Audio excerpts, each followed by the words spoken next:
So now that we understand the structure of DNA, we can talk about its functions. And its functions, some of them are pretty common. You should probably all know that DNA is responsible for passing on genetic material. You get the features of your physical structure, your benefits, your diseases, perhaps, from your biological parents, your mom and your pop, right? So they, in the sperm and egg, passed on their genes to you that made you, and you are stuck with those genes. Okay, so the first clear function of DNA is to pass on genetic material. That you probably already knew. The second involves replication, or mitosis and meiosis. Meiosis is the division of sperm and egg. We're not going to get into that this semester. Mitosis we'll talk about briefly in a couple slides. This is just cell division, cloning, and your body's undergoing mitosis just all the time.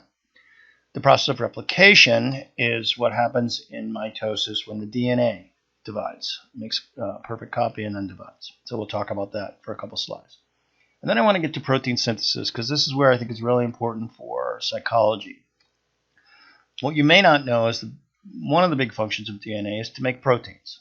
And proteins are more than muscles and bones and teeth that you might have learned in K through 12.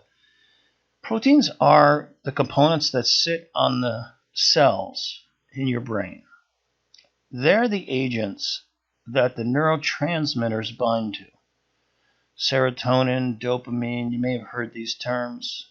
Even, what's called exogenous chemicals like caffeine and cannabis, they bind to these proteins on the surface. And the more we understand about these proteins on the surface of the cells, the more we understand about human behavior and disease and dysfunction.